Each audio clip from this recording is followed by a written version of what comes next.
भारत रत्न लाल बहादुर शास्त्री जी की पुण्य स्मृति पर पुण्य स्मरण। छोटे से डायनमो कहलाने वाले लाल बहादुर शास्त्री जी का जन्म 2 अक्टूबर 1904 को हुआ। काशी विद्यापीठ से शास्त्री की उपाधि मिलने के बाद उनके नाम में चला आ रहा जाति सूचक शब्द श्रीवास्तव हटाकर शास्त्री लगा लिया।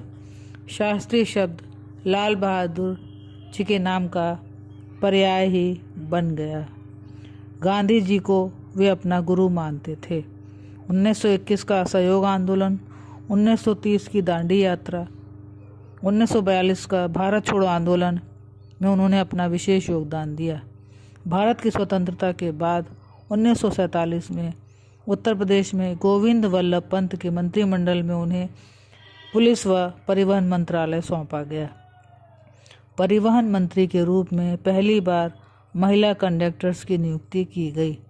पुलिस मंत्री होने पर भीड़ को नियंत्रित करने के लिए लाठी की जगह पानी की बौछार का भी प्रयोग पहली बार किया गया। 1951 में शास्त्री जी दिल्ली चले आए। 1951 से 1956 में नेहरू जी की कैबिनेट में वे पहले रेल मंत्री बने। 1956 में महबूब नगर के रेल हादसे में 112 लोगों की मृत्यु होने पर उन्होंने रेल मंत्री पद से इस्तीफा देने की पेशकश की और नैतिक जिम्मेदारी लेते हुए एक मिसाल कायम की। उनका कहना था, मेहनत प्रार्थना करने के समान है। कर्म के प्रति अटल आस्था और समर्पण उनका ध्येय मंत्र था।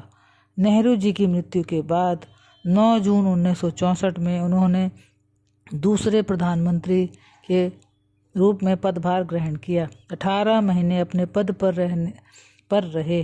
11 जनवरी 1966 को ताशकंद से लौटते समय उनकी मृत्यु हुई।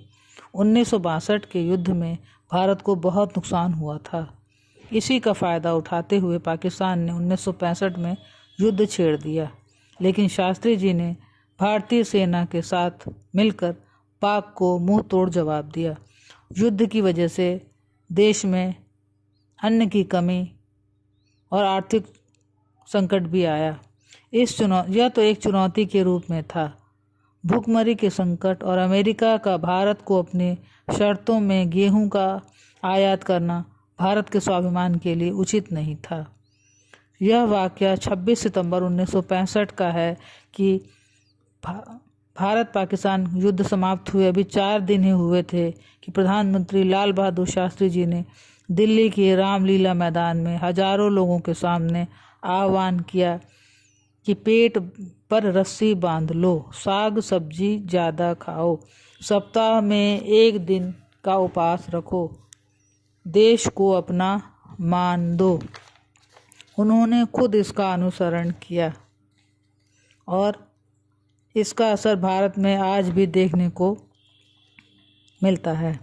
युद्ध के दौरान अन्न की कमी और आर्थिक संकट से तो देश जूझ ही रहा था। उन्होंने सैनिकों और किसानों का मनोबल बढ़ाने के लिए जय जवान जय किसान का प्रसिद्ध नारा दिया। देश में श्वेत क्रांति अर्थात दुग्ध क्रांति का श्रेय लाल बहादुर शास्त्री जी को दिया जाता है। वर्ष 1964 में शास्त्री जी ने गुजरात में आणंद का दौरा किया और राष्ट्रीय डेयरी विकास बोर्ड का गठन किया। उनके प्रधानमंत्रित्व काल में ही दुग्ध उत्पादन में विश्व में 50वां स्थान रखने वाला भारत कुछ ही वर्षों में दूध का सबसे बड़ा उत्पादक देश बन गया। हरित क्रांति के क्षेत्र में भी शास्त्री जी के योगदान को सदैव याद किया जाएगा। आर्थिक संकट के समय शास्त्री जी ने अपना वेतन न लेने का संकल्प किया और एक नज़ीर भी पेश की और खुद वो अपना काम करने लगे। शास्त्री जी की देशभक्ति, उनकी सादगी और ईमानदारी को हम भारतवासी श्रद्धापूर्वक सदैव उन्हें याद करते हैं।